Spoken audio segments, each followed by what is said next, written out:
The oil filter, you want to make sure that this is all clean. If you see any material in here, then you want to sort of take the oil pump apart. Sorry. It should turn very smoothly.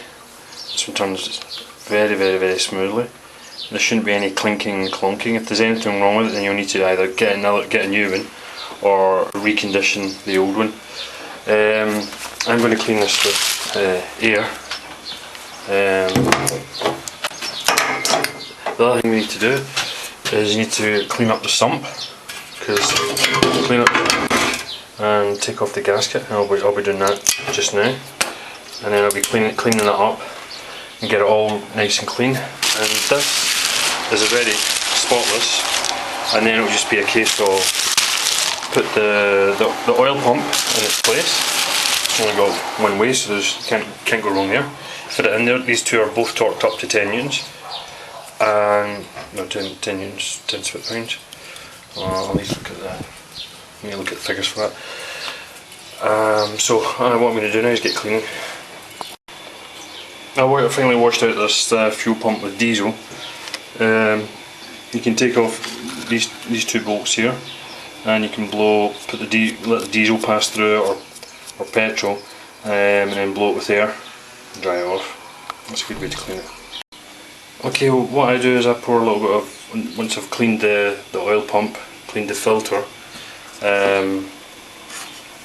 Very important. If you see any foreign matter here or metal, then you really, and if the pump is difficult to turn, then you just change it. Okay, before I put them in, I always put a little bit of oil in here.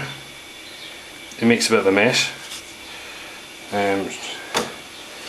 I'll work that in.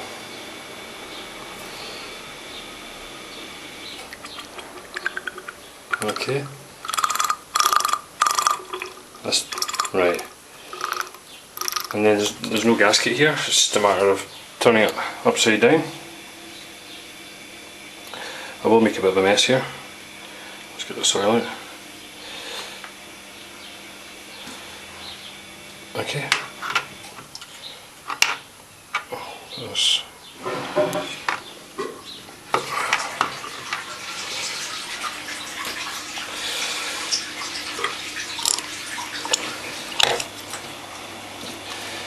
Make sure this shaft is well oiled. Right, just stick it on there, come on. Right.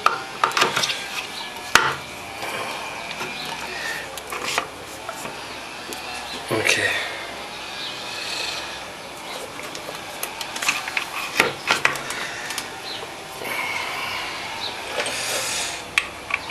Get your bolts in. Now, if you've got a torque wrench, it is 10 newtons or 7 foot-pounds. Unfortunately, my torque wrench doesn't go that low, so I'm going to have to do it by hand. I'm fairly confident I can do it. And then, once you've got those tightened up, we really need to look at our gasket. Okay, so I'm just going to tighten these two up. Again, I just put the gasket on. I don't use gasket glue or silicone. I just think that the gaskets are fine without all that stuff. I mean, there are occasions when silicone is really needed, but here in the sump it's not.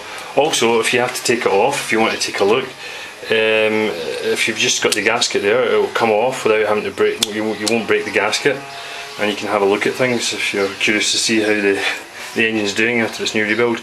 Another thing is, if you're going to be racing the engine, in this case we're not, this isn't such a great baffle. The baffle of the 2 litre, the Mark 3, is much better. It's a more sophisticated baffle, and that means that if you're cornering at high speed, when you think about it, if you're cornering at high speed, the oil will go up here, and if you're doing that for long periods of time, it means the oil pump is denied of a good feed. Whereas the 2 litre has a very good baffle, and it breaks it up, and it just can't happen with the 2 litre Golf. On my racing Golf, it's a 2 litre conversion. I use the 2 litre baffle. Okay, now it's time to put on the sump and bolt it down.